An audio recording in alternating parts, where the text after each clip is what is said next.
Hello, I'm Susan Woods, the owner of Susan Woods Nonprofit Consulting Services.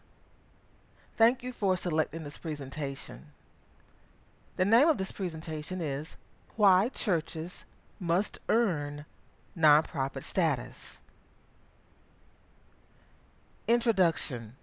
We're going to be talking about the reasons churches must earn nonprofit status throughout this presentation.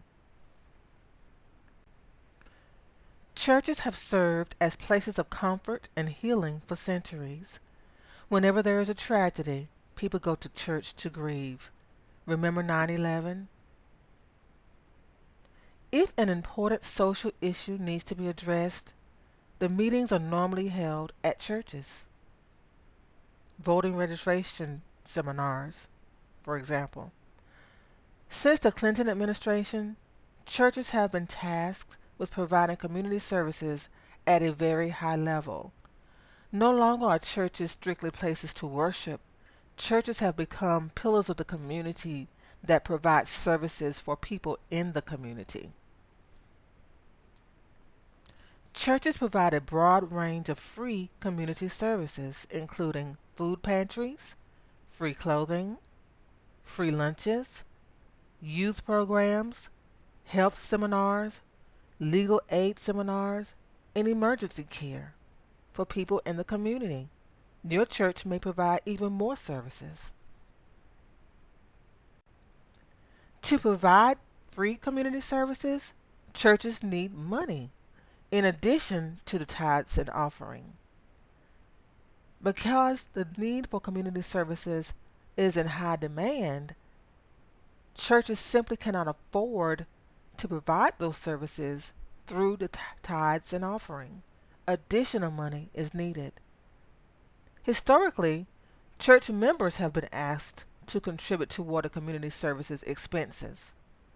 Unfortunately, the ability to do so is diminishing. And the reason for that is, in addition to paying tithes and offering, and then their own personal bills, their own personal expenses, people simply cannot afford to give to community services as much as is required or needed. Churches have started requesting money to provide community services from external sources, which includes grant funders. So, since the membership may not be able to provide the additional money that's required to offer community services, church officials have started to go outside of the church to seek money to provide community services for the community. And one source of external financial resources is grant funders. That's one source, and that's foundations, corporations, and government entities that provide funding for community services through grants. But here's the situation. There's a unique situation when you talk about churches providing community services and the money that's required to do so, and how the money comes about, and how you are able to receive the money. It's a little, I call it a tangled web that exists when you talk about trying to get money externally for a church to provide community services. So let's walk through the situation together. There's a situation called honorary versus earned. Honorary versus earned. And when we talk about those two terms, we're talking about honorary 501c3 status versus earned 501c3 status. As we all know, the Internal Revenue Service allows churches to claim an honorary 501c3 nonprofit status as long as they meet the criteria. And the IRS has certain criteria churches must meet in order to receive that honorary 501c3 designation. Now, 501c3 gives the churches the ability to accept tax free tithes and offering from the membership. So let's talk about this one step at a time.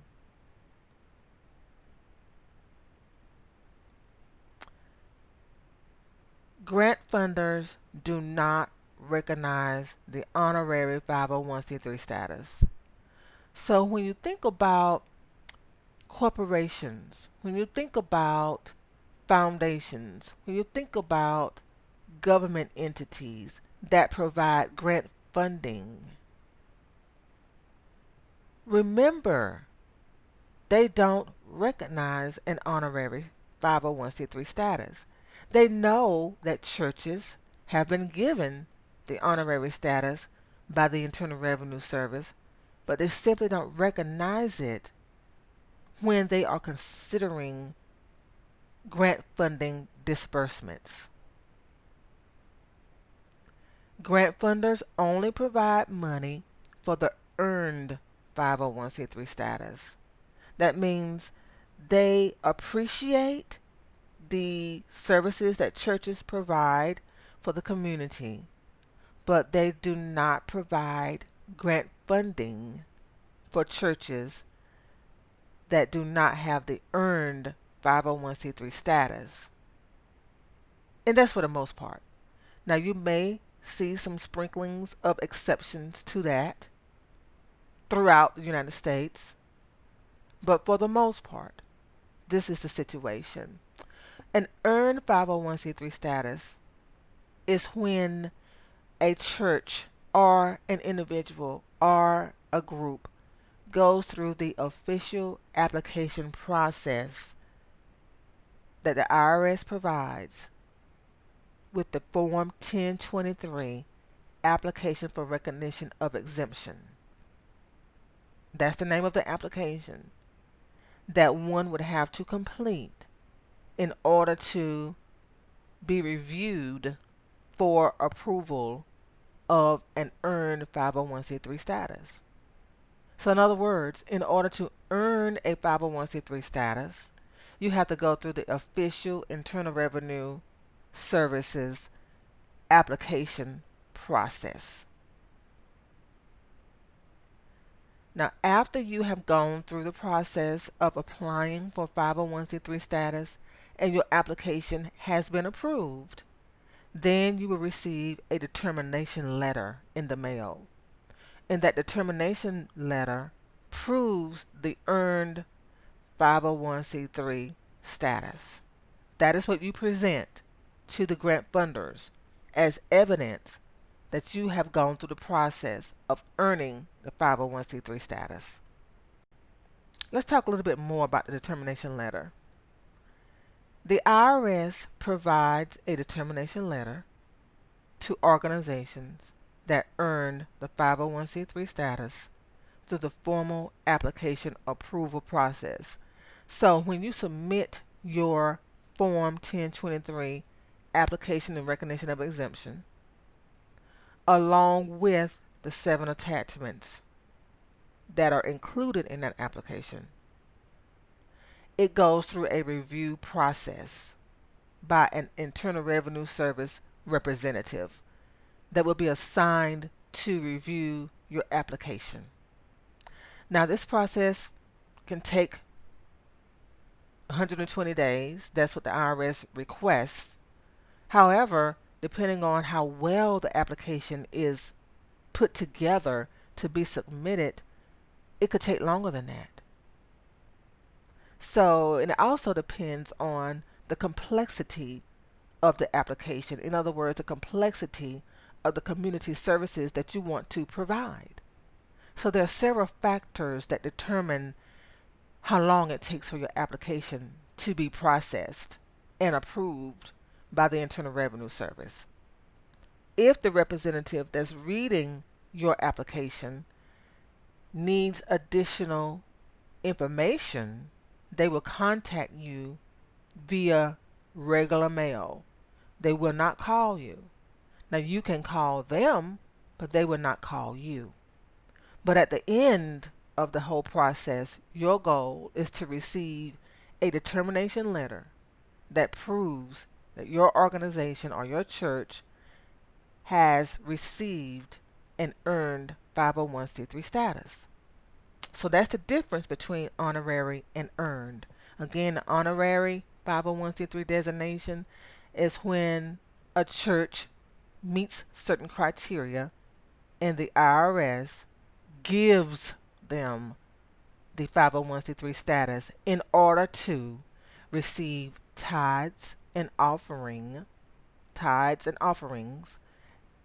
deductible or tax free, excuse me. On the other hand, the earned 501c3 status comes about when a person or an organization or a church completes the application process and is approved for 501c3 status.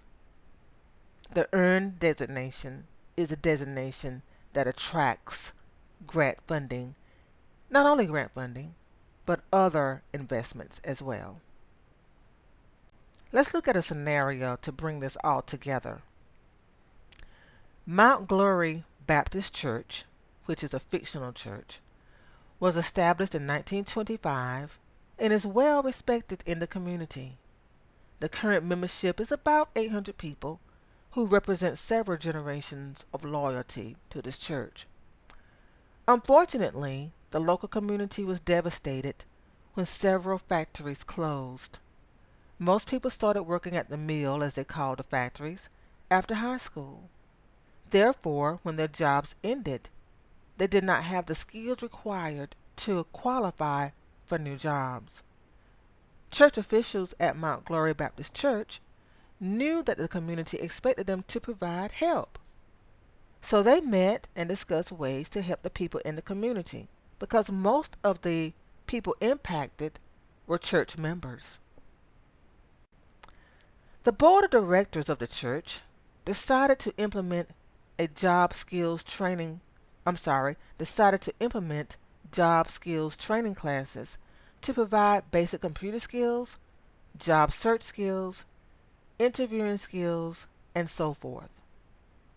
After the job skills training plan was completed, a meeting was scheduled with the local foundation to discuss a $50,000 grant funding request.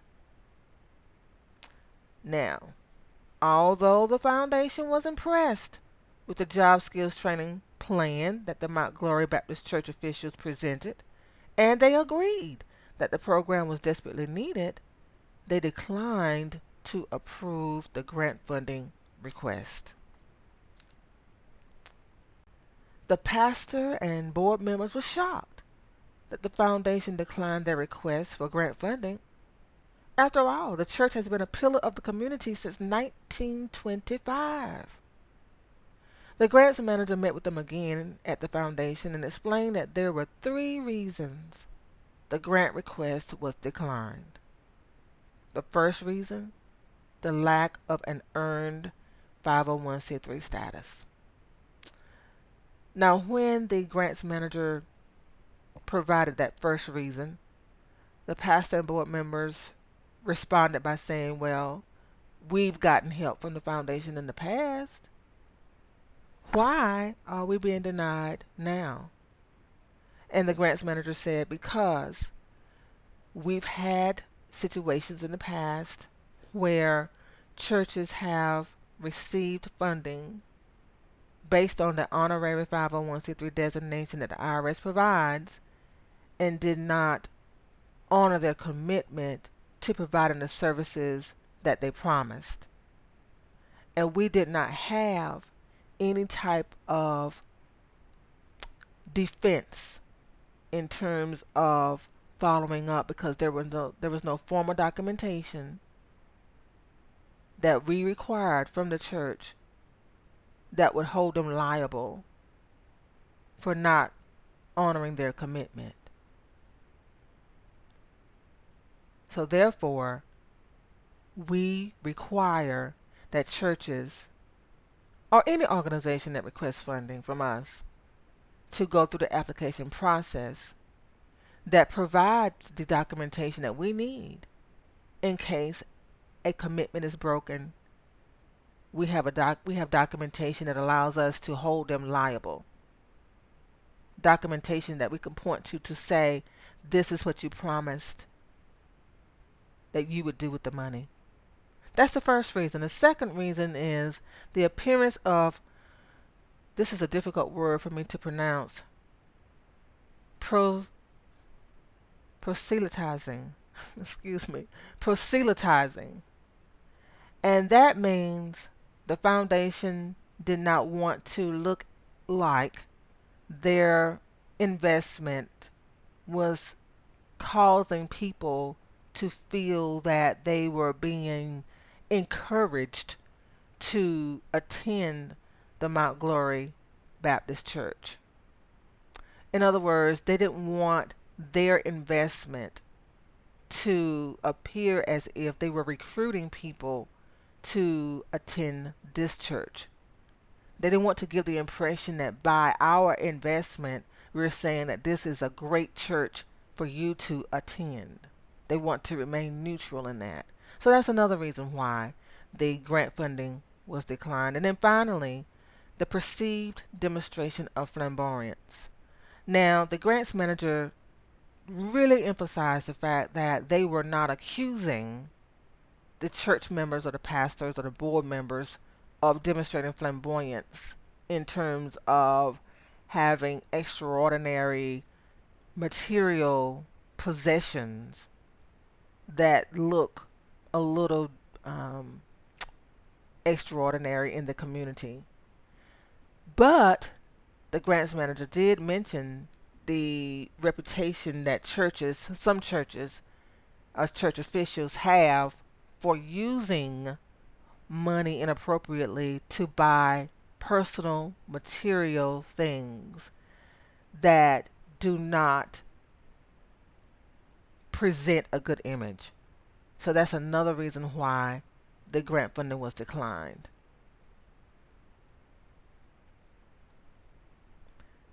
The grants manager did add that they really appreciate the services that the Mount Glory Baptist Church has provided over the years, and they do hope that they will be able to provide the services that they would like to provide.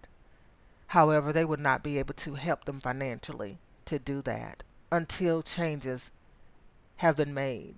Specifically, until the three reasons the grant request was declined have been addressed.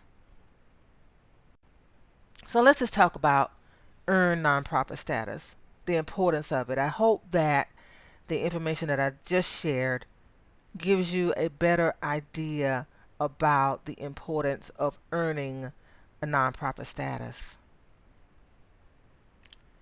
Okay, the independent affiliate. Churches have honorary 501c3 statuses to accept tax-deductible tithes and offerings. Unfortunately, the money raised through tithes and offerings is not sufficient to cover community service expenses. To provide community services effectively, churches should add an independent affiliate that has an earned 501c3 status and a termination letter to receive grant funding. Now, this gets around the issue of a church having an honorary designation and not having an earned 501c3 designation, and the difficulties that presents when seeking grant funding. An independent affiliate should really be considered because it offers several benefits for a church. For example, churches add independent affiliates with earned 501c3 statuses to secure money to provide community services. Independent affiliates provide the following benefits: IRS approval. That means they've gone through the application process and they have the earned 501c3 status through the IRS approval process. Credibility. When you show your determination letter to potential grant funders, that shows that you are credible. You've gone through the process. Transparency. Everything is laid out in your documentation, in your application. you have several documents that show exactly what you are planning to do in writing, which leads to the next one, accountability. If throughout the process that you're using to provide services and you need to prove that you are doing what you promised, here it is. You have the documentation to provide that accountability. Broad scope. When you have an independent affiliate, you can provide a broad range of community services because you will have the grant funding necessary to do so. Independence. The independent affiliate, is not directly under the umbrella of the church. In other words, the board of directors that govern the church will not govern the independent affiliate. Now, you can have, of course, you want people from the church to be on the board of directors of the independent affiliate. However, you want people from the community that you're serving to also be a part of that board.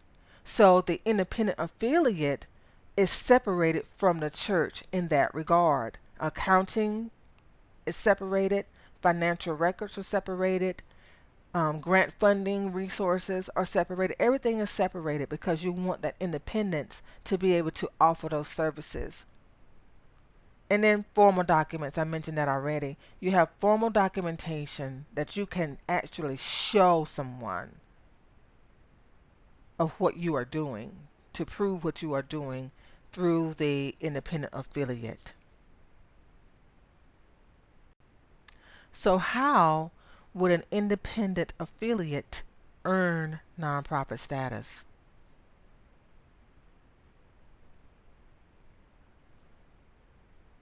In order to add independent affiliates with earned 501(c) statuses, churches must complete and submit the IRS Form 1023 application for recognition of exemption to the IRS for approval. Now, I say churches must complete it, but church officials, people from the church that have the idea that they want to implement through an independent affiliate, that's who I'm referencing when I'm saying the churches.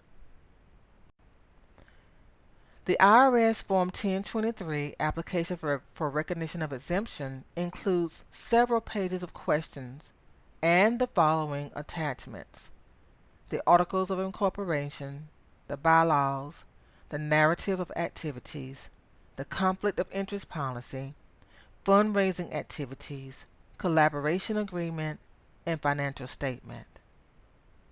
And once again, this goes back to when the pastor and board members met with the grants manager. And the grants manager explained that one of the reasons their grant request was declined was because they didn't have an earned status. The earned status would have provided them with the ability to present all of these documents to the grants manager, because you have to submit these documents as a part of the application process. And of course, you keep a copy for your own records. So they could have had these documents to present, and this would have provided the coverage, if you will, that the grants manager wanted to see, that would have prevented them from feeling liable if the church did not meet the expectations that they set for program services. So now we're going to talk about my company. I guess it's time for a plug for my company, Susan Woods Nonprofit Consulting Services. I'm asking you to allow us to complete the 501(c)(3) application packet for your independent nonprofit affiliate. We've already talked about all of the benefits of having an independent nonprofit affiliate associated with your church, so that you can provide the community services that are in great need in your community. And I can help you with that. Susan Woods Nonprofit Consulting Services completes the IRS Form 1023 application for recognition of exemption for independent nonprofit affiliates of churches and for individuals who desire to start a 501(c)(3) nonprofit organization. My company has a 100% application approval rating from the Internal Revenue Service. So every client that I've helped with this process, with this application process throughout the years, have received their 501c3 determination letter. I started a 501c3 nonprofit organization in 2003 called Comprehensive Community Based Solutions Incorporated. So here we go. I started my own nonprofit organization, so I know very well the application process. I have fine tuned it over the years, and I have also managed a nonprofit organization that included two programs underneath its umbrella. The first program was called Panorama Computer Learning Incorporated, and that program provided basic level computer classes in the community. And the second program was called the Emerging Leaders Mentorship Program for Black Male Youth, and it provided mentorship services for black male youth in 5 different counties. So I know what it takes not only to get an application approved, but also to manage a nonprofit organization over the years. I use a 4-step process to completing an application packet for my clients. And here it is. The 4-step application process that I use include the following: a free 1-hour consultation, contract review and agreement meeting, application and attachments completed, application packet review. So the first thing that I do when someone contacts me to inquire about my services and helping them to complete the application packet, I schedule a 1-hour consultation. And during that 1-hour consultation, I listen to the client, explain their vision for the services they want to provide in the community. So if a church contacts me, or church officials contact me and say, I would like for our church to add an independent affiliate to offer community services, I ask them, okay, what type of community services are you interested in offering? And then they share that information, and I ask them why. And I ask them, how do they know it's needed? We go through a series of questions. And the reason that I do that is because I do not accept anyone's money when I don't believe the IRS will approve their application. Sometimes in this free 1-hour consultation, we fine tune or we tweak the services they want to provide, because sometimes people have a broad range of services they want to start off providing immediately, and that's not feasible when you're just starting. So we have that kind of conversation throughout the consultation. When we get through with the consultation, if we both agree that we want to move to the next step, then I schedule a meeting with them to review the contract that I provide. I provide a contract that stipulates everything that I do during the application completion process for my clients. And I have them review that contract and ask any questions that they need to ask. I answer the questions, and then we agree that the contract is sufficient for them to feel comfortable with me providing my services. Once the contract is signed and the initial security deposit is paid, then I complete the application and the attachments that are required. So again, the application includes about 16 pages that I complete, and it may be more pages than that depending on the complexity of the services provided, and the 7 attachments that I just discussed or just mentioned in a prior slide. Those 7 attachments are also completed for the client. And completing those attachments require a great deal of research, a great deal of gathering of information, a great deal of revisions to make sure that they reflect everything that the client wants to reflect in the application. And then finally, we meet again when the application packet is completed from start to finish. I complete everything in the application packet from start to finish. So then I meet with the client again and we review it, the printed copy, to make sure that everything is the way that it should be. I also focus on appearance of the application because I'm convinced that when a representative receives an application packet, they prefer to have an application packet that looks neat and in order. And I spend a lot of time making sure that the fonts are adequate in the application, the line spacing, the margins, when bold, underlining, and all types of formatting features. I make sure that they are used appropriately within the application and that all of the pages are numbered to make sure that the representative has an easy time of reviewing the application for my clients. Now, the investment fees. How much does it cost to add an independent affiliate with an earned 501c3 status? Churches must pay the following fees. There is a state incorporation fee that's required, and I put varies by state because it does. The fee varies by state.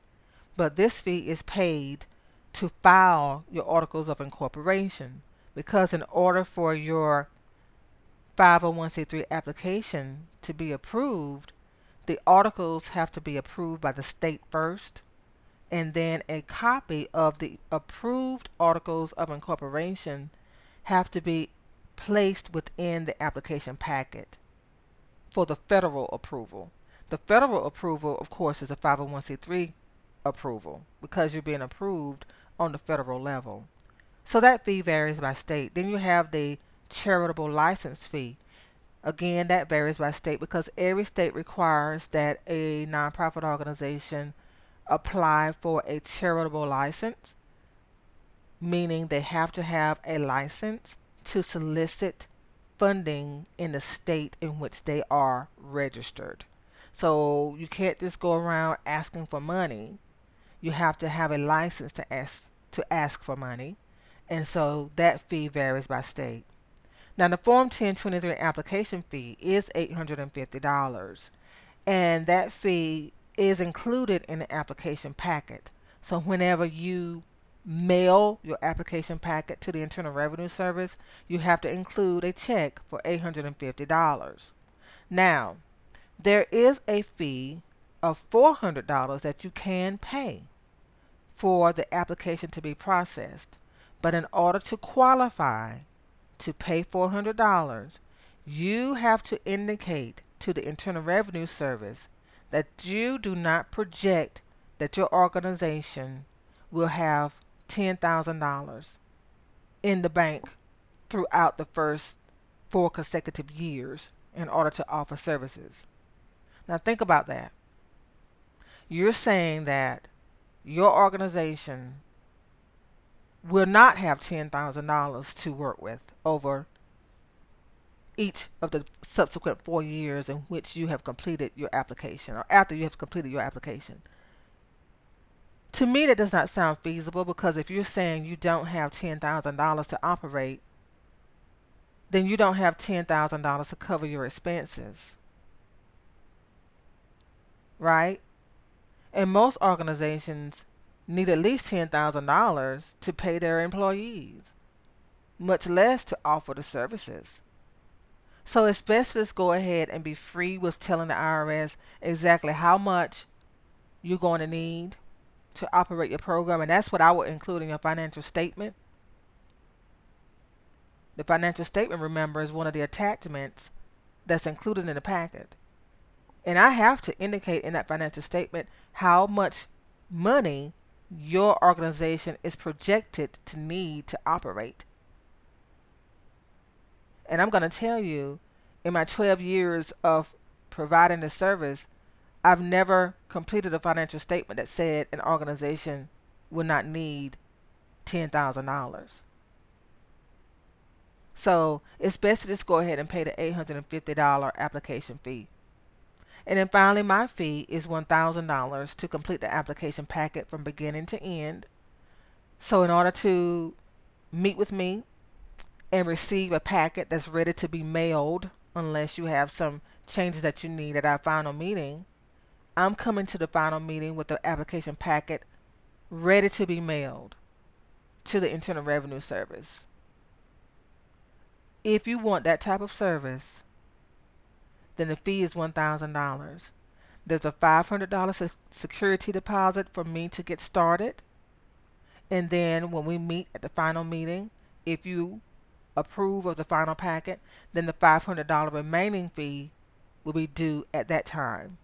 And after you've paid the $500 remaining fee, I will give you your application packet for you to mail to the IRS. I will also bring you a copy of the packet for your own personal records. So you're looking at a total investment of about $2,000 in order to earn your 501c3 nonprofit status.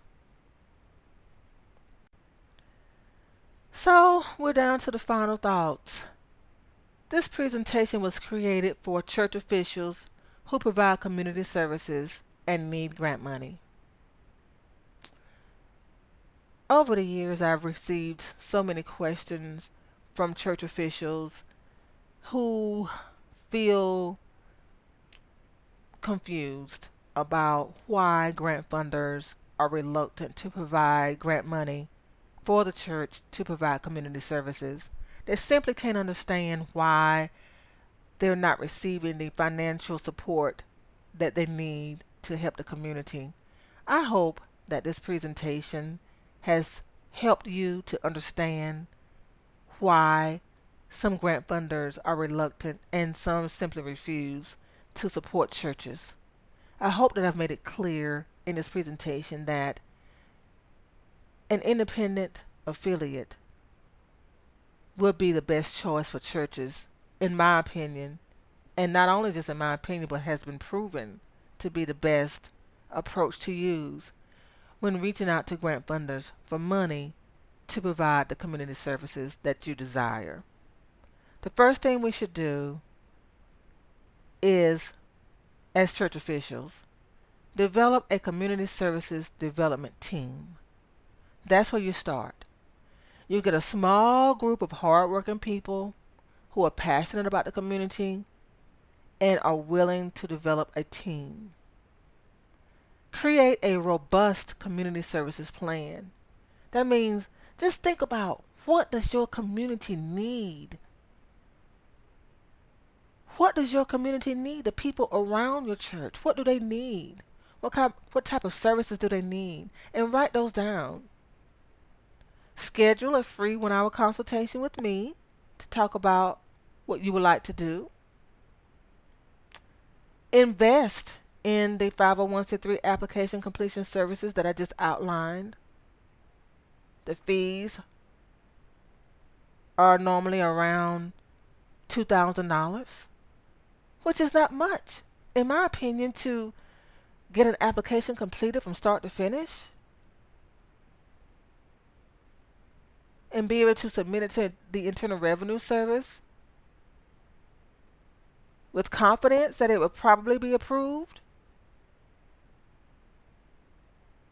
Receive an earned 501c3 determination letter. That's your golden ticket, so to speak. That's what's going to help you get the grant funding you need. That's your credibility statement.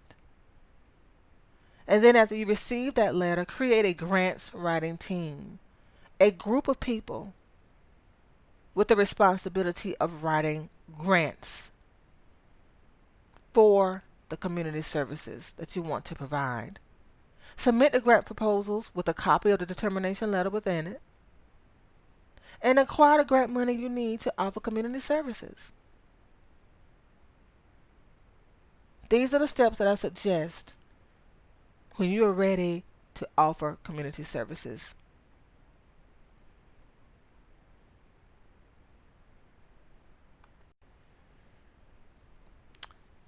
In closing, I would like to say, please call me. Call me at 704-968-2769 to schedule a free 1-hour consultation to discuss the benefits of adding an independent 501c3 nonprofit affiliate to your church to offer community services. You can also visit www.earnnonprofitstatus.com to learn more about the services that I provide. I have a website as well called SusanWoodsNonprofitConsultingServices.com, and I also have a Facebook page with the same name. Please feel free to contact me so that we can talk. I look forward to hearing from you. Have a good day.